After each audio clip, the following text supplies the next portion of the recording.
ഇസ്ലാമിൽ ഒരു സത്യവിശ്വാസി പാലിക്കേണ്ട നിയമങ്ങളെക്കുറിച്ച് പരിശുദ്ധ ഖുർആനിൽ പല സ്ഥലങ്ങളിലും സവിസ്തരം പ്രതിപാദിക്കുന്നുണ്ട്.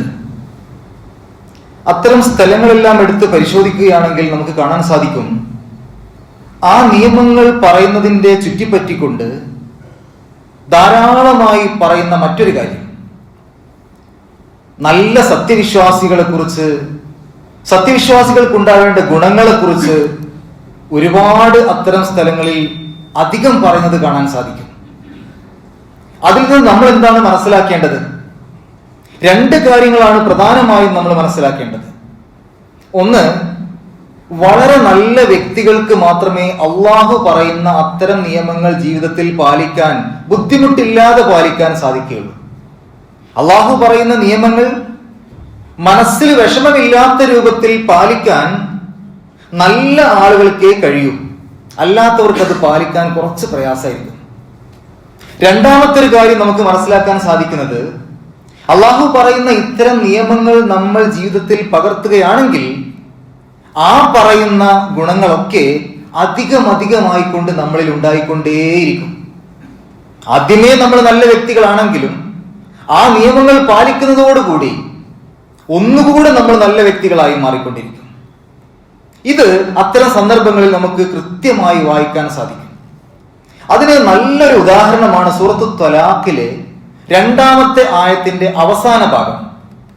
പലപ്പോഴും നമ്മൾ ആയത്തുകൾ പഠിക്കുന്ന സമയത്ത് ആയത്തിന്റെ തുടക്ക ഭാഗത്ത് എന്താണ് പറഞ്ഞത് എന്നാണ് നോക്കുക. ആ ആയത്തിന്റെ അവസാനത്തിൽ അള്ളാഹു ആ ആയത്തിനെ കൊണ്ട് അവസാനിപ്പിക്കുന്ന ഒരു രൂപമുണ്ട്. അതിലേക്ക് പലപ്പോഴും നമ്മൾ അത്ര ശ്രദ്ധ കൊടുക്കാറില്ല. യഥാർത്ഥത്തിൽ ആ ഭാഗത്തേക്കാണ് നമ്മൾ കൂടുതൽ ശ്രദ്ധ കൊടുക്കേണ്ടത്.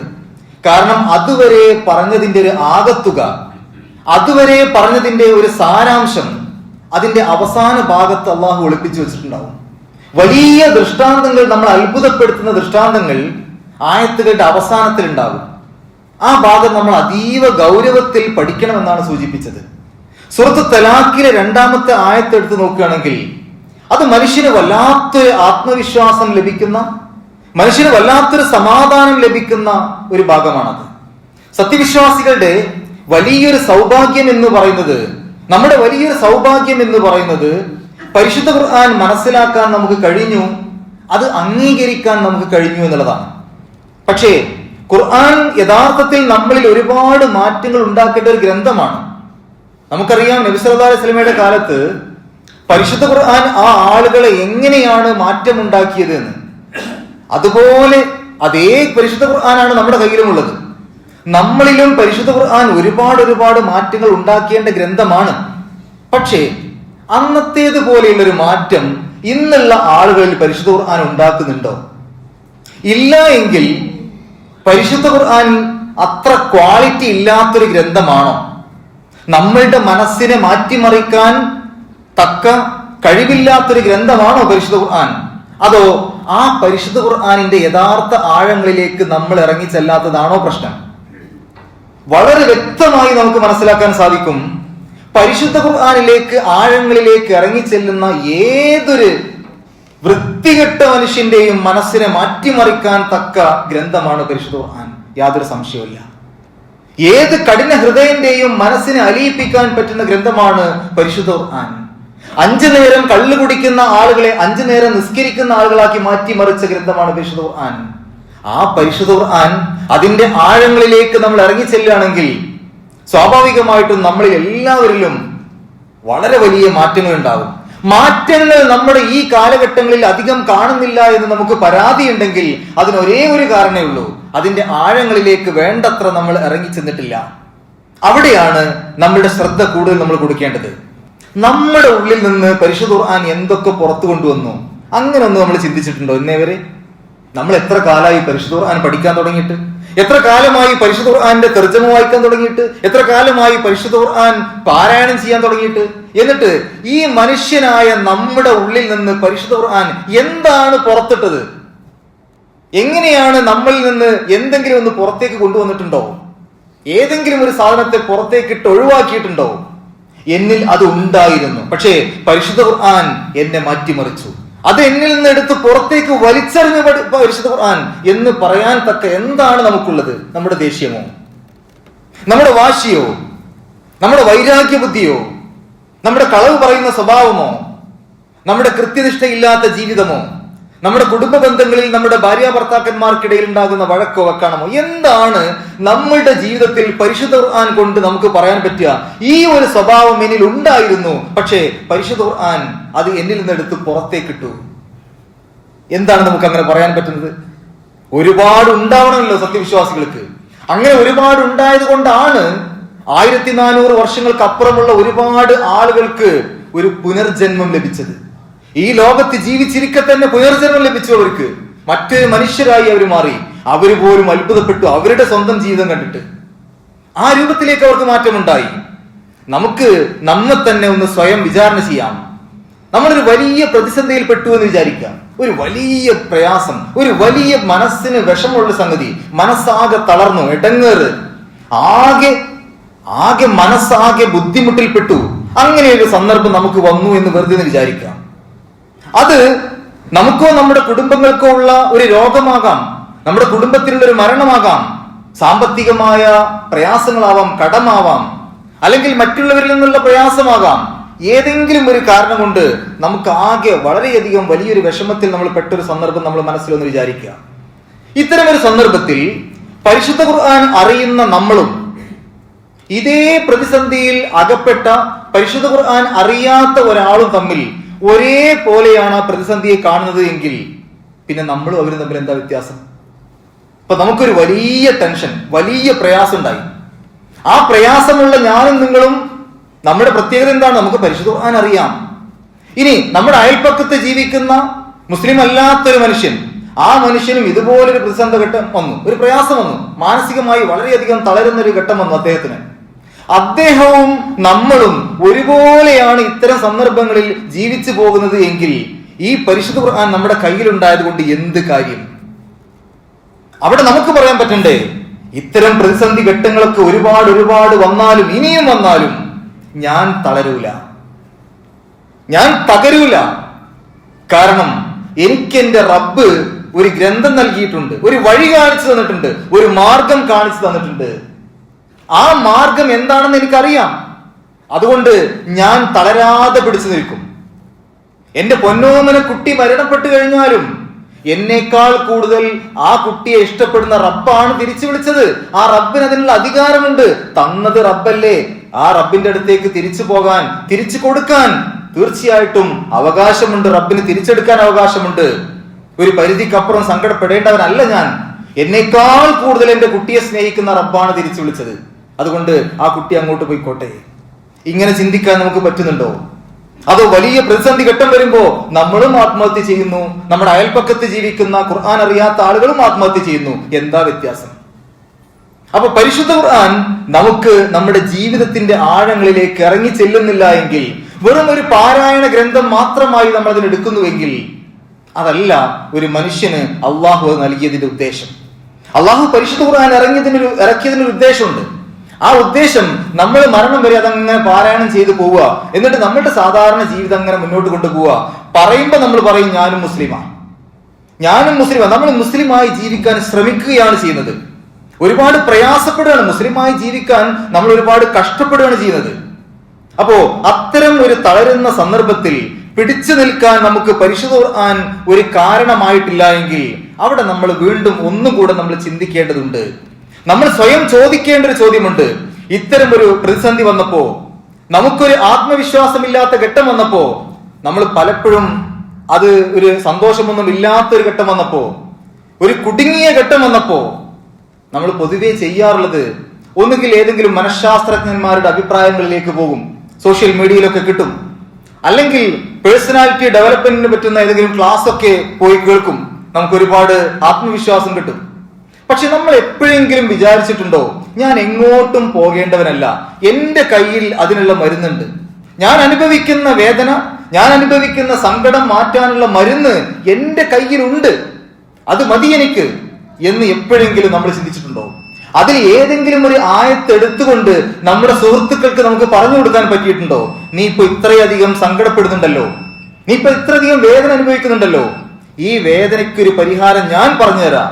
പരിശുദ്ധ ഖുർആനിലെ ഈ സൂറത്തിലെ ഇന്ന ആയത്ത് നീ ഒന്ന് അർത്ഥം വെച്ചിട്ട് നീ ഒന്ന് വീട്ടിലിരുന്ന് ഒറ്റയ്ക്ക് പാരായണം ചെയ്യേ, നിന്റെ ഇപ്പോൾ ഉള്ള വിഷമം മാറും എന്ന് പറഞ്ഞു കൊടുക്കാൻ എത്ര ആയത്തുകൾ നമ്മുടെ മുമ്പിലുണ്ട്, എത്ര ആയത്തുകൾ നമ്മൾ പഠിച്ചിട്ടുണ്ട്. ആ രൂപത്തിൽ നമ്മളുടെ ഗ്രന്ഥമാണെന്ന് നമ്മൾ പറയാറുണ്ടല്ലോ പരിശുദ്ധ ഖുർആൻ. എന്നിട്ട് ആ ഗ്രന്ഥത്തിൽ നമുക്ക് ആശ്വാസം കിട്ടുന്ന വചനങ്ങൾ ഏതൊക്കെയെന്ന് തിരിച്ചറിയാൻ ഇത്രയും കാലത്തെ ജീവിതത്തിന്റെ ഇടയ്ക്ക് നമുക്ക് പറ്റിയിട്ടുണ്ടോ? നമ്മൾ ഒന്ന് പുനർവിചിന്തനം നടത്തണം. ഞാനടക്കം എന്നോടാണ് പറഞ്ഞത്. നമ്മളെല്ലാവരും നമ്മളൊന്ന് തിരിച്ചാലോചിക്കേണ്ടതുണ്ട്. പലപ്പോഴും നാം ഭൗതികമായ കാര്യങ്ങളെയും ക്ലാസ്സുകളെയും ഒക്കെ ആശ്രയിക്കുന്നുണ്ട്. അതൊന്നും തെറ്റല്ല, അതിനൊന്നും യാതൊരു തെറ്റും പറയുന്നില്ല. പക്ഷേ ഒന്നാം സ്ഥാനം കൊടുക്കേണ്ടത് പരിശുദ്ധ ഖുർആനാണ്. പലപ്പോഴും നമ്മുടെ ടെൻഷൻ എല്ലാം മാറ്റിത്തരുന്ന, നമുക്ക് ആത്മവിശ്വാസം നൽകുന്ന ആയത്തുകൾ പരിശുദ്ധ ഖുർആനിലുണ്ട് എന്ന് പോലും മുസ്ലിങ്ങളായ ആളുകൾ അറിയാതെ പോകുന്നു. പലപ്പോഴും നമ്മൾ ഒരു ആയത്ത് പഠിക്കുമ്പോൾ അതിന്റെ യഥാർത്ഥത്തിൽ അതിന്റെ ആഴം എന്താണെന്ന് മനസ്സിലാക്കാതെ പഠിച്ചു പോകുന്നു. എന്താണ് ആയത്ത് നമ്മളോട് പറയുന്നത്? ആ ആയത്ത് പരിശുദ്ധ ഖുർആനിൽ അള്ളാഹു ഉൾപ്പെടുത്തിയതിന്റെ ഉദ്ദേശം എന്താണ്? അത് നമ്മളിൽ എന്തെങ്കിലും മാറ്റം ഉണ്ടാക്കാനാണോ? അതോ നമുക്ക് കുറെ ചരിത്രം ഇങ്ങനെ പറഞ്ഞുതരാണോ? നബി സല്ലല്ലാഹു അലൈഹി വസല്ലം അങ്ങനെ ചെയ്തു, ഇബ്രാഹിം നബി അലൈഹി സ്വലാത്തു വസ്സലാം ഇങ്ങനെ ചെയ്തു, അതൊക്കെ അവരുടെ ചരിത്രം ഇങ്ങനെ കേൾക്കുമ്പോൾ ഓ അവരൊക്കെ അങ്ങനെ ചെയ്തില്ലേ എന്നിങ്ങനെ കേട്ട് ആ ഒരു ചരിത്രം ഇങ്ങനെ കേൾക്കാൻ വേണ്ടിയിട്ടാണ് ഉൾപ്പെടുത്തിയത്? അതോ ഓരോ ആയത്തിലും എന്നോട് അള്ളാഹു സംസാരിക്കുകയാണ്, എന്നെ സൃഷ്ടിച്ച എന്റെ റബ്ബ് എന്നോട് സംസാരിക്കുകയാണ്, ഞാൻ ഈ ആയത്തിൽ നിന്ന് എന്ത് ഉൾക്കൊള്ളണം, എന്റെ ജീവിതത്തിൽ ഈ ആയത്തനുസരിച്ച് ഇനി എന്തെങ്കിലും മാറ്റാനുണ്ടോ എന്ന് ചിന്തിക്കാനാണ് പരിശുദ്ധ ഖുർആൻ ഓരോ ആയത്തുകളും നമ്മളോട് പറയുന്നത്. അപ്പോഴാണ് ഓരോ ആയത്തുകളും ദൃഷ്ടാന്തങ്ങളായി മാറുക. ആയത്ത് എന്നുള്ളതിന് വചനം എന്ന അർത്ഥമുണ്ട്, ദൃഷ്ടാന്തം എന്ന അർത്ഥമുണ്ട്. പരിശുദ്ധ ഖുർആനിലെ 6836 ആയത്തുകളും ദൃഷ്ടാന്തങ്ങളാണ്, വചനങ്ങൾ മാത്രമല്ല, ദൃഷ്ടാന്തങ്ങളാണ്. അത് ഓരോ ആയത്തും ഒരു മനുഷ്യന്റെ ഹൃദയങ്ങളിലേക്ക് ഇറങ്ങിച്ചെന്നാൽ അതിൽ നിന്ന് എന്തെങ്കിലുമൊക്കെ നമുക്ക് കിട്ടാനുണ്ടാവും. ഈ ആയത്ത് എനിക്കൊട്ടും വേണ്ട എന്ന് പറയുന്ന ഒരു ആയത്തുമില്ല. എല്ലാ ആയത്തുകളും നമുക്ക് ആവശ്യമുള്ളതാണ്. സൂറത്ത് തലാഖിലെ 2-ാമത്തെ ആയത്തിന്റെ അവസാന ഭാഗം അള്ളാഹു പറയാണ്, ആദ്യം കുറച്ച് നിയമങ്ങളൊക്കെ പറയുന്നുണ്ട്. തലാഖുമായി ബന്ധപ്പെട്ട ഇദ്ദയുടെ, ഒരു സ്ത്രീ ഇദ്ദ ഇരിക്കുന്ന സമയത്ത് ആ ഇദ്ദ കാലഘട്ടം കഴിയുമ്പോഴുള്ള അവസ്ഥയൊക്കെയാണ് പറയുന്നത്. അത് പറഞ്ഞതിന് ശേഷം അള്ളാഹു പറയാ, ദാലികും യുഅദു ബിഹി മൻ കാന യുഅ്മിനു ബില്ലാഹി വൽ യൗമിൽ ആഖിർ. ഇത് സത്യവിശ്വാസികൾക്ക് കൊടുക്കുന്ന ഉപദേശമാണ്. ആരാണോ അള്ളാഹുവിൽ വിശ്വസിക്കുന്നത്, വൽ യൗമിൽ ആഖിർ, അന്ത്യനാളിലും വിശ്വസിക്കുന്നത്, വമൻ യത്തഖില്ലാഹ യജ്അൽ ലഹു മഖ്റജ, ആരാണോ അള്ളാഹുവിനെ സൂക്ഷിച്ചുകൊണ്ട് ജീവിതം മുന്നോട്ട് കൊണ്ടുപോകുന്നത്, അത്തരക്കാർക്ക് അള്ളാഹു ഒരു മഖ്റജ് കൊടുക്കും, ഒരു എക്സിറ്റ് കൊടുക്കും, ഒരു പരിഹാരം കൊടുക്കും, ഒരു പോം വഴി കൊടുക്കും, ഒരു കുടുക്കത്തിൽ നിന്ന് ഒരു രക്ഷ കൊടുക്കും. ഒരു പ്രതിസന്ധിയിൽ കുടുങ്ങിക്കിടക്കുമ്പോ നമ്മൾ വിചാരിക്കും എന്താ ഇനി ചെയ്യാം, ഞാൻ ആകെ പെട്ടുപോയി, എന്താ ഇനി ഞാൻ ചെയ്യാം? ഒരു പരിഹാര മാർഗവും മുമ്പിലില്ലാത്ത സമയത്ത് അള്ളാഹു പറയാ, ഞാൻ ഉണ്ട് കൂടെ, ഞാൻ നിങ്ങൾക്കൊരു ഡോറ് തുറന്നു തരും, നിങ്ങൾ ഒരിക്കലും പ്രതീക്ഷിക്കാത്ത രൂപത്തിൽ. നിങ്ങൾ ഒരിക്കലും കണക്കാക്കാത്ത, ഒരിക്കലും പ്രതീക്ഷിക്കാത്ത, നിങ്ങൾ ഒരിക്കലും ചിന്തിക്കാത്ത രൂപത്തിൽ നിങ്ങൾക്ക് ഞാൻ ഒരു ഡോറ് തുറന്നു തരും. നിങ്ങൾക്ക് ആ പ്രതിസന്ധിയിൽ നിന്ന് രക്ഷപ്പെടാൻ ഞാൻ നിങ്ങൾക്ക് മാർഗം തുറന്നു തരും. എന്താ ചെയ്യേണ്ടുള്ളൂ? വമൻ യത്തഖില്ലാഹ, അള്ളാഹുവിനെ സൂക്ഷിച്ച് ജീവിക്കുക, അള്ളാഹുവിനെ സൂക്ഷിച്ച് ജീവിക്കുക. അത്തരം ആളുകൾക്ക് പ്രതിസന്ധി ഘട്ടങ്ങളിൽ അള്ളാഹു ഒരു വാതിൽ തുറന്നു തരും, ഒരു തുറവി നൽകും, ഒരു എക്സിറ്റ് നൽകും, ഒരു പരിഹാരം നൽകും. മാത്രമല്ല വയർസുഖു, അവൻ ഉപജീവനം നൽകും. ഉപജീവനം എന്ന് പറഞ്ഞാൽ ആഹാരം മാത്രമല്ല, നമ്മുടെ ഭൗതിക സൗകര്യങ്ങള്, സുഖങ്ങള്, സന്തോഷങ്ങള്, നമ്മുടെ എല്ലാ തരത്തിൽ നമുക്ക് ഇവിടെ വേണ്ട എല്ലാ വിഭവങ്ങളും അത് അള്ളാഹു നൽകും. നമ്മൾ ഒരിക്കലും വിചാരിക്കാത്ത രൂപത്തിലാണ് നൽകുക. എന്നിട്ട് അള്ളാഹു പറയാം, വമൻ യതവക്കൽ അലല്ലാഹി ഫഹുവ ഹസ്ബുഹു, ആരാണോ അള്ളാഹുവിൽ ഭരമേൽപ്പിക്കുന്നത് അത്തരം ആളുകൾക്ക് അള്ളാഹു മതി, അവർക്ക് പിന്നെ വേറെ ഒന്നും വേണ്ട. മനസ്സറിഞ്ഞുകൊണ്ട് അള്ളാഹുവിൽ ഭരമേൽപ്പിക്കുകയാണെങ്കിൽ അള്ളാഹു മതി. എത്ര ആളുകൾക്ക്? വേറെ ഒരാളും വേണ്ട. അത് ജഅലല്ലാഹു ലികുല്ലി ഷൈഇൻ ഖദറ, അള്ളാഹു എല്ലാ കാര്യങ്ങളും ഒരു കണക്കനുസരിച്ചാണ് ചെയ്യാം. എല്ലാം ഉണ്ടാക്കി വെച്ചിരിക്കുന്ന ഒരു കണക്കനുസരിച്ചാണ്. അപ്പൊ അത് നമ്മൾ വിശ്വസിച്ചു കഴിഞ്ഞാലോ അള്ളാഹുവിന്റെ കണക്ക് തെറ്റൂല. അള്ളാഹു ഒരു കണക്കനുസരിച്ചാണ് എല്ലാ കാര്യങ്ങളും ചെയ്യുന്നത്. അപ്പൊ നമുക്ക് എത്ര തരണം അതിനൊരു കണക്കുണ്ട്, ആ കണക്കനുസരിച്ചേ തരുള്ളൂ. നമ്മൾ ചിലപ്പോൾ കുറേ അധ്വാനിക്കുന്നുണ്ടാവും, പക്ഷെ അള്ളാഹുവിന്റെ ഒരു കണക്കുണ്ട്, എത്ര തരണം എന്നുള്ളത് അള്ളാഹ്ക്കറിയാം, അതേ കിട്ടുള്ളൂ. അപ്പോ അള്ളാഹു ഏത് കാര്യവും ഒരു കണക്കനുസരിച്ചാണ് തരിക. അത് നമ്മൾ വിശ്വസിച്ചു കഴിഞ്ഞാൽ അത് അള്ളാഹുവിന്റെ ഖദറാണ്, അള്ളാഹുവിന്റെ കണക്ക് അത്രയാണ്, അതുകൊണ്ട് ഞാൻ അതിൽ സങ്കടപ്പെടേണ്ട ആളല്ല എന്ന് വിചാരിച്ചു കഴിഞ്ഞാൽ ഒരു കാരണവശാലും നമുക്കൊരു പ്രയാസം വരില്ല. പലപ്പോഴും നമുക്കൊരു മാനസിക സമ്മർദ്ദം ഉണ്ടാകാനുള്ള ഒരു കാരണം നമുക്ക് ചുറ്റും നടക്കുന്ന കാര്യങ്ങൾ എന്തുകൊണ്ട് സംഭവിക്കുന്നു എന്ന യഥാർത്ഥ അറിവില്ലാത്തതാണ്. എന്താണ് ഇങ്ങനെയൊക്കെ സംഭവിക്കുന്നത് എന്ന് നമുക്കൊരു അറിവില്ല. ആ അറിവില്ലാത്തത് കൊണ്ടാണ് പലപ്പോഴും നമുക്ക് മാനസികമായ ടെൻഷൻ ഉണ്ടാവുന്നത്, സമ്മർദ്ദം ഉണ്ടാവുന്നത്. ഖുർആൻ അറിയാത്ത ഒരാൾ ജീവിതത്തെ നോക്കിക്കാണുന്ന പോലെ നമ്മൾ ജീവിതത്തെ നോക്കിക്കാണുകയാണ്. പലപ്പോഴും നമുക്ക് മാനസികമായ പിരിമുറുക്കങ്ങൾ, ടെൻഷനൊക്കെ ഉണ്ടാകുന്നത് അതുകൊണ്ടാണ്. ഉദാഹരണം, നാം പറയുകയാണ് ഞാൻ നന്നായി നിസ്കരിക്കുന്നുണ്ട്, എന്നിട്ടും എനിക്ക് എന്തുകൊണ്ടാണ് ഇത്ര വലിയൊരു രോഗം വന്നത്? ഞാൻ നന്നായിട്ട് നിസ്കരിക്കുന്ന ആളാണ്, എന്നിട്ടും എങ്ങനെ എനിക്ക് ഇങ്ങനെ ഒരു കടം വന്നത്? ഇങ്ങനെയൊക്കെ നിസ്കരിച്ചിട്ടും എനിക്ക് ഇങ്ങനെയൊക്കെ വരികയാണെങ്കിൽ നാളെ മുതൽ ഞാൻ നിസ്കരിക്കേണ്ട ആവശ്യമുണ്ടോ? എന്നെ പടച്ചവൻ കാണുന്നില്ലേ? ഞാൻ ഈ രൂപത്തിലൊക്കെ അള്ളാഹ്ക്ക് വേണ്ടി എല്ലാ കാര്യങ്ങളും ചെയ്തിട്ട് അള്ളാഹു എന്നെ ഒന്ന് നോക്കുന്നില്ലല്ലോ, എനിക്ക് ഇങ്ങനെയുള്ള പ്രയാസങ്ങളൊക്കെ. അതേസമയം മറ്റൊരുത്തൻ അവൻ നിസ്കരിക്കുന്നില്ല, നോമ്പെടുക്കുന്നില്ല, ഒന്നുമില്ല, അവൻ എത്രയോ അനുഗ്രഹങ്ങൾ അള്ളാഹു കൊടുക്കുന്നു. നമ്മൾ പരാതി പറയാണ്. അതെന്തുകൊണ്ടാ? യഥാർത്ഥത്തിൽ നമുക്ക് കാര്യങ്ങൾ കൃത്യമായി മനസ്സിലാവാത്തത് കൊണ്ടാണ്. ഇത് ശരിക്കും ഖുർആൻ അറിയാത്ത ഒരാളുടെ സംസാരമാണ്. ഖുർആൻ അറിയുന്ന ഒരാൾക്ക് ഒരിക്കലും ആ രൂപത്തിൽ സംസാരിക്കാൻ കഴിയില്ല. ഇങ്ങനെയൊക്കെ നാം പറയുകയും എന്നിട്ട് നാം മുസ്ലിമായി ജീവിക്കാൻ ശ്രമിക്കുകയും ചെയ്യാണ്. നമുക്ക് എല്ലാവർക്കും അറിയുന്ന കാര്യമാണ്, ഈ ലോകത്ത് നടക്കുന്ന എല്ലാ കാര്യങ്ങളും അള്ളാഹുവിന്റെ അറിവോടെയും അനുമതിയോടും കൂടെയാണ്. ഈ ലോകത്ത് നടക്കുന്ന ഒരു കാര്യം പോലും അള്ളാഹുവിന്റെ അറിവോടെയോ അനുവാദത്തോടോ കൂടെ അല്ലാതെ നടക്കുന്ന ഒന്നുമില്ല. എല്ലാ കാര്യങ്ങളും അങ്ങനെയാണ്. അപ്പൊ നമ്മൾ വിചാരിക്കും ചില ക്രൂരമായ കാര്യങ്ങൾ, ചില പ്രകൃതി ദുരന്തങ്ങൾ, ഇതൊക്കെ അള്ളാഹുവിന്റെ അനുമതിയോടുകൂടിയാണോ? അള്ളാഹുവിന്റെ അനുമതിയോടുകൂടെ തന്നെയാണ്. അള്ളാഹ്ക്കറിയാം അതാണ് നടക്കുന്നുണ്ട് എന്നുള്ള കാര്യം. ചില കാര്യങ്ങളിൽ അള്ളാഹു അതിന് തടയേണ്ട സമയത്ത് തടയും. എന്തുകൊണ്ട് തടയുന്നില്ല എന്നുള്ളത് നമ്മുടെ ഈ ചെറിയ ബുദ്ധിക്ക് ആലോചിച്ചാൽ ചിലപ്പോൾ ഉത്തരം കിട്ടണമെന്നില്ല. പല കാര്യങ്ങളും പിന്നീടാണ് നമുക്ക് മനസ്സിലാവുക. ചില കാര്യങ്ങൾ ഈ ലോകത്ത് നിന്ന് ചിന്തിച്ച് മനസ്സിലാക്കാനുള്ള യുക്തി, അതിനുള്ള ബുദ്ധി നമുക്കില്ല. അള്ളാഹു നൽകിയ ബുദ്ധിയെ നമുക്കുള്ളൂ. അതുകൊണ്ട് തന്നെ എന്താണ് അതിന്റെ പിന്നിലുള്ള യുക്തി എന്ന് നമുക്ക് മനസ്സിലാവില്ല. അള്ളാഹ്ക്ക് എല്ലാ കാര്യങ്ങളും അറിയാം, മുൻകൂട്ടി അറിയാം. എല്ലാ കാര്യങ്ങളും എന്തൊക്കെയാണ് നടക്കാൻ പോകുന്നത് നമുക്ക് എല്ലാവർക്കും അറിയുന്ന കാര്യമാണത്. ഈ ലോകത്ത് നടക്കുന്ന എല്ലാ കാര്യങ്ങളും അള്ളാഹുവിന്റെ അറിവോടെയും അനുമതിയോടും കൂടെ മാത്രമേ നടക്കുള്ളൂ. പക്ഷേ നമ്മുടെ ഈ അറിവ് നമ്മുടെ മനസ്സിലേക്ക് ആഴ്ന്നിറങ്ങുന്നില്ല. പലപ്പോഴും സംഭവിക്കുന്നതെല്ലാം അള്ളാഹുവിന്റെ നിയന്ത്രണത്തിനാണ്, എല്ലാ കാര്യങ്ങൾക്കും അള്ളാഹുവിന്റെ അടുത്ത് അളവുണ്ട് എന്നുള്ള കാര്യം പലപ്പോഴും നമ്മുടെ ജീവിതത്തിലേക്ക് ആഴ്ന്നിറങ്ങുന്നില്ല. പലപ്പോഴും നാം കാര്യങ്ങൾ നോക്കിക്കാണുന്നത് നമുക്കെല്ലാം അറിയും എന്ന രൂപത്തിലാണ്.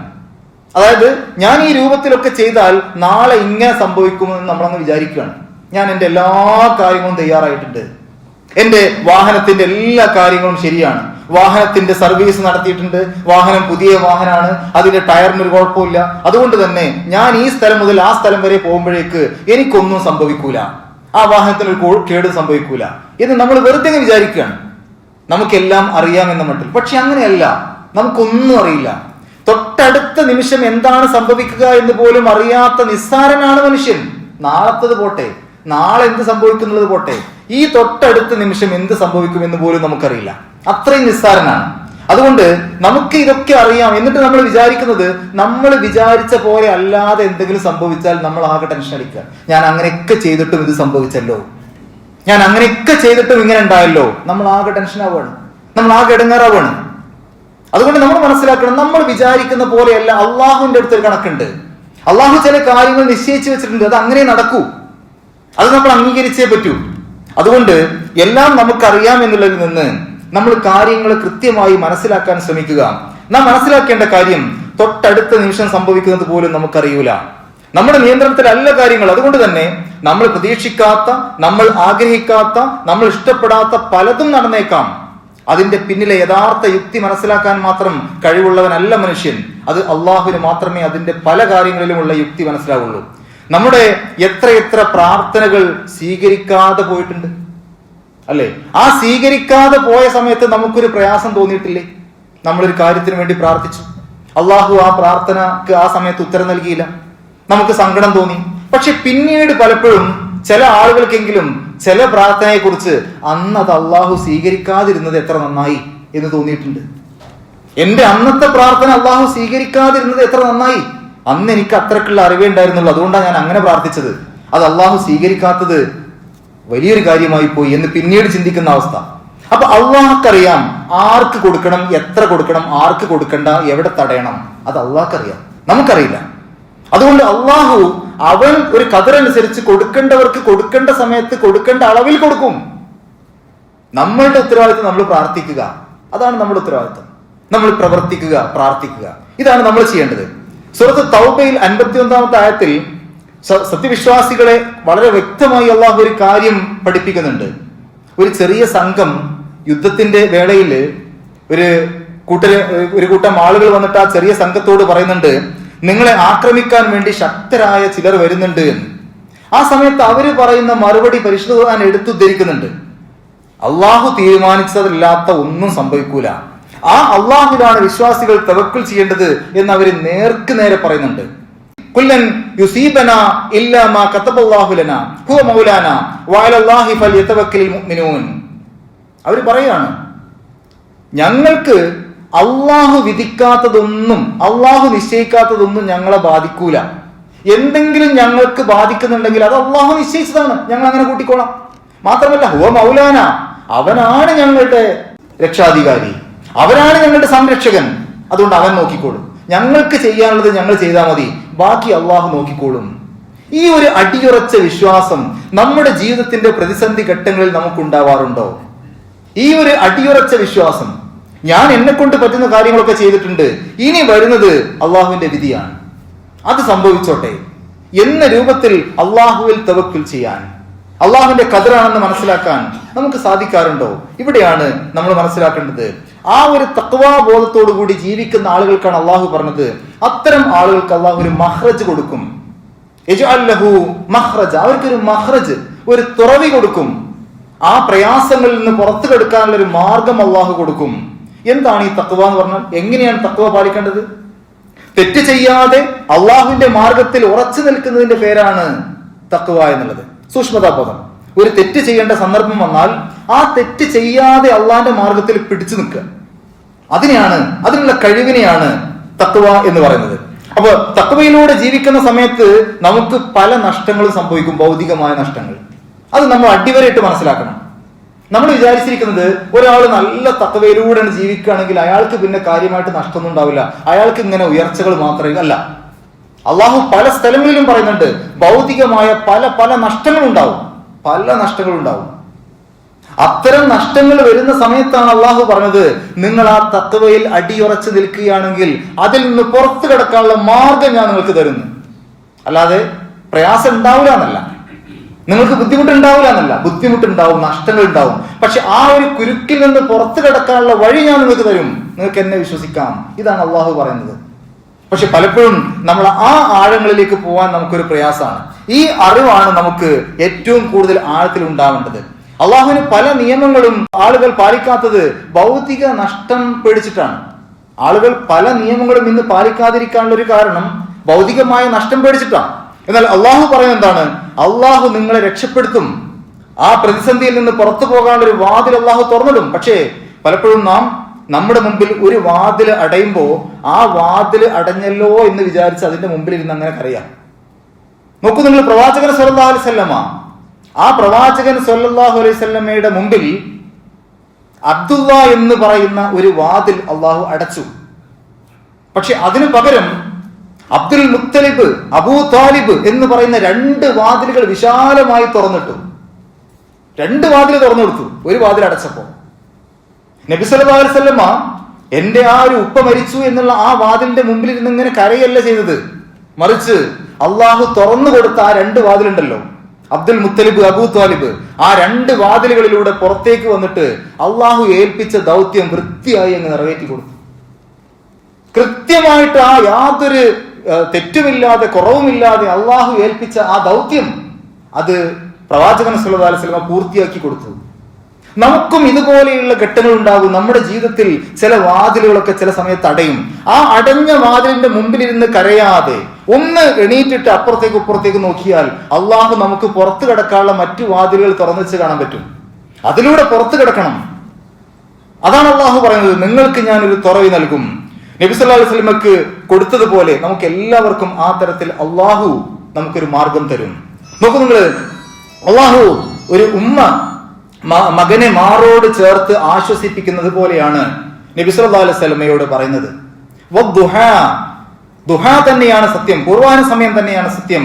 വല്ലൈലി ഇദാ സജാ, ഇരുട്ട് രാത്രി അത് ശാന്തമാകുമ്പോ അതും തന്നെയാണ് സത്യം. പകൽ സമയത്ത് നീ കാണുന്നില്ലേ, രാത്രി ശാന്തമാകുന്നത് നീ കാണുന്നില്ലേ, അതൊക്കെ യാഥാർത്ഥ്യമാണെങ്കിൽ മറ്റൊരു യാഥാർത്ഥ്യം ഞാൻ നിനക്ക് പറഞ്ഞു തരാം എന്ന് പറഞ്ഞിട്ട് ഒരു ഉമ്മ ഒരു ചെറിയ കുട്ടി കരയുമ്പോ ആ ചെറിയ കുട്ടിയെ മാറോട് ചേർത്ത് അതിന്റെ തലയിലൂടെ ഇങ്ങനെ വിരലോടിച്ചിട്ട് ആശ്വാസം കൊടുക്കൂലേ, അങ്ങനെ ആശ്വാസം കൊടുത്തിട്ട് റബ്ബ് പറയുന്ന വാക്കെന്താണെന്നറിയോ?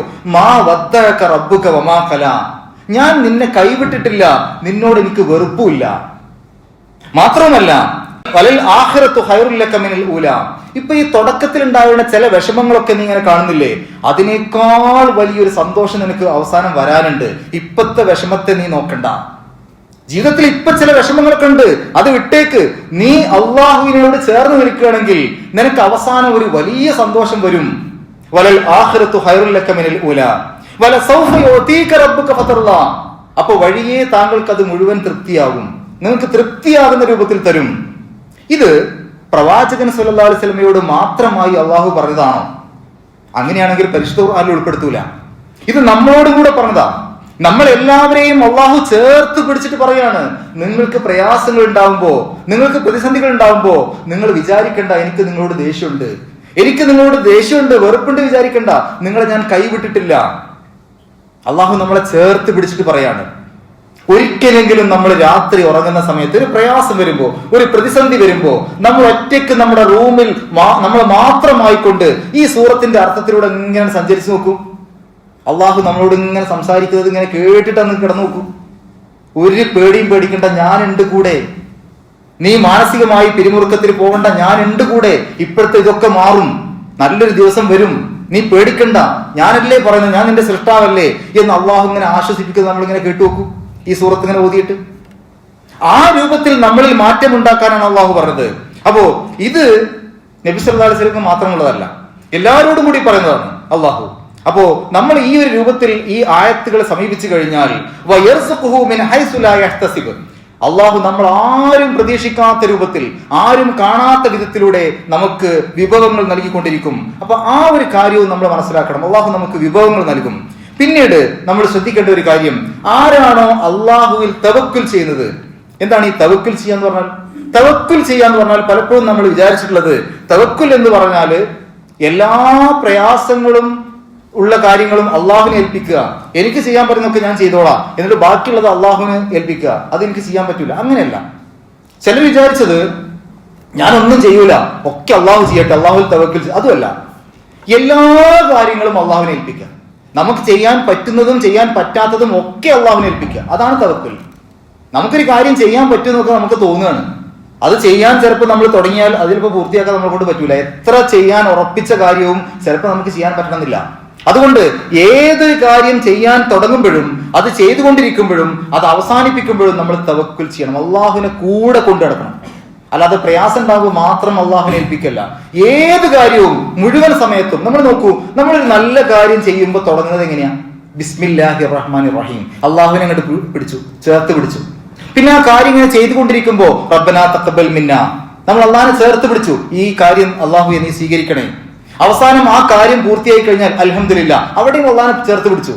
ഒരു കാര്യം ചെയ്ത് തുടങ്ങുമ്പോഴും അതിന്റെ തുടർച്ചയിലും അതിന്റെ അവസാന ഘട്ടത്തിലും നമ്മൾ അള്ളാഹിനെ ചേർത്ത് പിടിക്കുകയാണ്. എന്നിട്ട് നമ്മൾ എന്താ പറയുന്നതിലൂടെ? റബ്ബേ, ഇതൊന്നും എന്റെ ക്രെഡിറ്റ് അല്ല, ഇതൊന്നും എന്റെ കഴിവല്ല, ഇതൊക്കെ നീ തന്നതാണ്, ഞാനൊരു കാരണം മാത്രമാണ്, എന്നെ കൊണ്ട് ഇതൊന്നും കഴിയില്ല. എത്ര ചെറിയ ഒരു നേട്ടമാണെങ്കിലും അതിന്റെ ക്രെഡിറ്റ് നമ്മളല്ല എടുക്കേണ്ടത്, റബ്ബാണ് തന്നത്, അള്ളാഹുവാണ് തന്നത്. ആ രൂപത്തിൽ നമുക്ക് അള്ളാഹുവിനെ മനസ്സിലാക്കാൻ സാധിക്കണം. നമ്മുടെ ജീവിതത്തിൽ പരിശുദ്ധ ഖുർആൻ യഥാർത്ഥത്തിൽ മാറ്റങ്ങൾ വരുത്തേണ്ട ഗ്രന്ഥമാണ്. ആ മാറ്റം നമുക്ക് തന്നെ കൃത്യമായിട്ട് എടുത്തു പറയാൻ സാധിക്കേണ്ടതുണ്ട്. ഏതൊരു പ്രതിസന്ധി ഘട്ടം വന്നാലും അവിടെ അള്ളാഹു എൻ്റെ കൂടെയുണ്ട് എന്നുള്ള ഉറച്ച ഒരു വിശ്വാസം ഒരു സത്യവിശ്വാസിക്കുണ്ടെങ്കിൽ ഒരു പ്രയാസത്തിന്റെ ഘട്ടത്തിലും മനസ്സ് പതറൂല, ഒരു പ്രയാസത്തിന്റെ ഘട്ടത്തിലും ഞാൻ ഒറ്റക്കാണ് എന്ന് തോന്നൂല, ഒരു പ്രതിസന്ധിയുടെ ഘട്ടത്തിലും ആകെ മനസ്സ് തകർന്നുകൊണ്ട് ടെൻഷന്റെ ഗുളിക കഴിക്കേണ്ടി വരില്ല.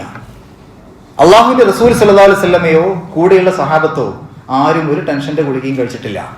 കാരണം അവർ പരിശുദ്ധ ഖുർആനെയാണ് ആ സ്ഥാനത്ത് വെച്ചിരുന്നത്.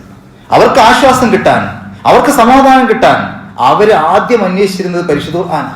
പരിശുദ്ധ ഖുർആനിൽ എന്ത് പറയുന്നു, അതാണ് അവരിൽ മാറ്റമുണ്ടാക്കിയത്. അതേ പരിശുദ്ധ ഖുർആൻ നമ്മളിൽ മാറ്റമുണ്ടാക്കേണ്ടതുണ്ട്. അങ്ങനെയുള്ളൊരു സത്യവിശ്വാസിക്ക് പറയാൻ പറ്റുന്ന ഏറ്റവും നല്ലൊരു വാചകം ഹസ്ബുനല്ലാഹ് വ നിഅമൽ വക്കീൽ. എനിക്ക് എൻ്റെ റബ്ബ് മതി, എനിക്ക് വേറൊന്നും വേണ്ട, എനിക്ക് എൻ്റെ റബ്ബ് മതി. എനിക്കൊരു പ്രയാസമുണ്ടെങ്കിൽ അതെന്റെ റബ്ബ് നൽകിയതാണ്. അത് ഞാൻ ഇവിടെ ഈ ലോകത്ത് പ്രയാസം അനുഭവിക്കുന്നുണ്ടെങ്കിൽ അതിന് ഇരട്ടി ഇരട്ടിയായി അള്ളാഹു എനിക്ക് പ്രതിഫലം നാളെ തരും. അതുകൊണ്ട് ഈ ഒരു ചുരുങ്ങിയ വേളയിൽ ഞാൻ അനുഭവിക്കുന്ന ഈ ഒരു ബുദ്ധിമുട്ടൊന്നൊരു ബുദ്ധിമുട്ടല്ല. അള്ളാഹു നമുക്ക് ബർക്കത്ത് തരും. എന്താണ് ഈ ബർക്കത്ത് എന്ന് പറഞ്ഞാല്? പലപ്പോഴും ബർക്കത്ത് തരിക എന്ന് പറഞ്ഞാൽ ഒരുപാട് തരിക എന്നല്ല. നമുക്ക് ഒരുപാട് സമ്പത്ത് തരിക, വലിയ വീട് തരിക, ഇതൊന്നുമല്ല ബർക്കത്ത്. ബർക്കത്ത് എന്ന് പറഞ്ഞാൽ അള്ളാഹു തരുന്നതിൽ ക്വാളിറ്റി ഉണ്ടാവുന്നതാണ്, ക്വാണ്ടിറ്റി അല്ല. ഒരുപാട് ക്വാണ്ടിറ്റി തരിക എന്നല്ല, അളവ് തരിക എന്നല്ല, തരുന്നതിൽ നല്ല ക്വാളിറ്റി ഉണ്ടാവും. ക്വാളിറ്റി ടൈം എന്നൊക്കെ കേട്ടിട്ടില്ലേ? നല്ല സാധനമായിരിക്കും കിട്ടുക. അപ്പൊ നമുക്ക് തരുന്നതിൽ നല്ല നമുക്ക് ഗുണം കിട്ടുന്ന കാര്യങ്ങൾ ഉണ്ടാകുക, എത്ര കുറവാണെങ്കിലും. ഇപ്പൊ നോക്കൂ നിങ്ങള്, ചില ആളുകൾക്കൊക്കെ ഒരുപാട് പൈസ ഉണ്ട്, കോടിക്കണക്കിന് ഉറുപ്പിയ ബാങ്കിലുണ്ട്, പക്ഷെ ഒരു ദിവസം പോലും മനസമാധാനത്തോടുകൂടി കിടന്നുറങ്ങാൻ പറ്റുന്നില്ല. ഒരുപാട് പ്രശ്നങ്ങൾ, ഭാര്യയും ഭർത്താവും തമ്മിൽ അടി പിടി, കുട്ടികളായിട്ട് പ്രശ്നങ്ങൾ, നാട്ടുകാരായിട്ട് പ്രശ്നങ്ങൾ, ജയില്, കോടതി കേസ്, ഒരുപാട് ബുദ്ധിമുട്ട്. അവസാനം ചില ആളുകൾക്ക് ആത്മഹത്യ ചെയ്യുന്നു. അങ്ങനെയുള്ള ആളുകൾക്ക് കോടിക്കണക്കിന് ഉറുപ്പിക ഉണ്ടായിട്ട് എന്താ കാര്യം? ചില ആളുകൾക്ക് വളരെ തുച്ഛമായ വരുമാനം, പെട്ടിക്കട നടത്തിയിട്ടാണ് വീട് കൊണ്ടുകിടക്കുന്നത്. പക്ഷേ വീട്ടിലെത്തിക്കഴിഞ്ഞാൽ ഭാര്യയും മക്കളും എല്ലാവരും കൂടെ ചിരിയും കളിയും തമാശയായിട്ട് ഉള്ളത് കൊണ്ട് വളരെ സന്തോഷത്തിൽ കിടന്നുറങ്ങുന്നു, മനസ്സമാധാനമുള്ള ഉറക്കം. ആ പണക്കാരനെങ്ങാനും ഇതറിഞ്ഞു കഴിഞ്ഞാൽ ഒരു ദിവസമെങ്കിലും എനിക്ക് ഇങ്ങനെയൊന്ന് ഉറങ്ങാൻ കഴിഞ്ഞെങ്കിൽ എന്ന് ആഗ്രഹിച്ചു പോകും. അതാണ് ബർക്കത്ത്. അതാണ് ബർക്കത്ത്. കുറെ കിട്ടുക എന്നുള്ളതല്ല, ഉള്ളതിൽ നമുക്ക് സംതൃപ്തി ലഭിക്കുക, ഉള്ളതിൽ സമാധാനം ലഭിക്കുക, അതാണ് ബർക്കത്ത്. അങ്ങനെ നമുക്ക് ലഭിക്കുന്ന സമയം, നമുക്ക് ലഭിക്കുന്ന വിഭവങ്ങൾ, നമുക്ക് ലഭിക്കുന്ന സമ്പത്ത്, നമുക്ക് ലഭിക്കുന്ന കുടുംബ ബന്ധങ്ങൾ, ഇതിലൊക്കെ അള്ളാഹു ബർക്കത്ത് ഇട്ട് തരും. അതുകൊണ്ട് അത്തരം ബർക്കത്ത് ലഭിക്കണമെന്നുണ്ടെങ്കിൽ വമയത്തക്കില്ല, ആരാണോ അള്ളാഹുവിനെ സൂക്ഷിക്കുന്നത്, ഒരു നിർണായക ഘട്ടത്തിൽ ഒരു പ്രയാസം വരുമ്പോ, ആ ഒരു തെറ്റ് ചെയ്യേണ്ട സന്ദർഭങ്ങൾ വരുമ്പോ അള്ളാഹുവിനെ പേടിച്ചുകൊണ്ട് തെറ്റുകളിൽ നിന്ന് ആരാണോ വിട്ടുനിൽക്കുന്നത്, അവർക്കാണ് ഈ തരത്തിൽ അള്ളാഹു കാര്യങ്ങൾ ചെയ്തു കൊടുക്കുക എന്നാണ് പരിശുദ്ധ ഖുർആൻ നമ്മളെ പഠിപ്പിക്കുന്നത്. അതുകൊണ്ട് ആ രൂപത്തിൽ ജീവിക്കുന്ന സത്യവിശ്വാസികളുടെ കൂട്ടത്തിൽ അള്ളാഹു നമ്മളെല്ലാവരെയും ഉൾപ്പെടുത്തി അനുഗ്രഹിക്കുമാറാകട്ടെ.